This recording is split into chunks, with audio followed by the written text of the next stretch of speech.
I'm here with track and field coach Sean McMahon. And coach, very good weekend last weekend at the Warren Bolus Invitational up at UW Stout. Talk a little bit about the performances, and obviously we're going to talk first about Andrew Brugan, who was also named MIAC Field Athlete of the Week. Great honor for him. Yeah, Field Athlete of the Week, deservingly so. And I believe, as far as back as I could check, the first automatic national qualifier that the men have had in school history. And obviously great performance. And for that reason, he's going to take a week off here, let the central nervous system kind of figure out what just happened. You know, when you've been somewhere you've never been, you have to sort of, I think your body needs some time to sort that out. So obviously that was kind of the big news, but we had a lot of other good stuff happen. Terry Heinzen went and won the long jump. We had two guys in the mix in the 1,000 meters.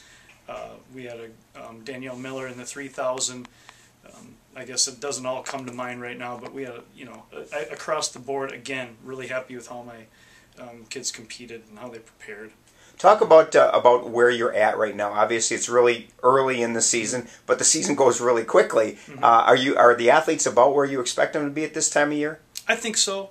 The way I judge specifically the event groups that I coach, the sprinters and jumpers, is really the volume of stuff we're doing on the track and the amount of weight and the lifts that we're doing in the weight room.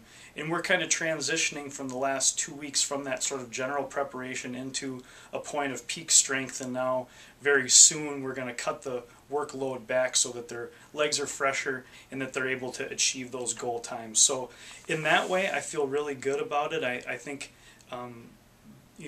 the kids have a good idea of what we're doing with them, and so they're not frustrated that their best time of the year hasn't come yet, but they can still look at their time and say, hey, you know what, this is ahead of where I was a year ago, or I wanted to run 440 flat and I came out of here with a 337.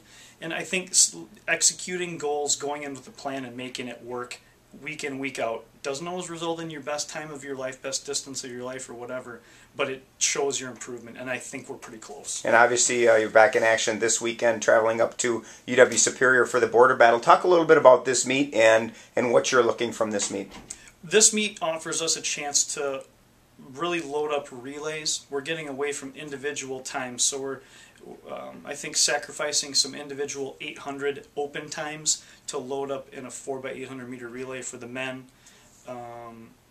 We don't have the depth to do that in the sprint events, but we're still going to cut back. A few of those sprinters are only going to do 1 or 2 events. It's a long trip to Superior, but you go up there, like I said, with a plan, execute it, and you make it worth the trip.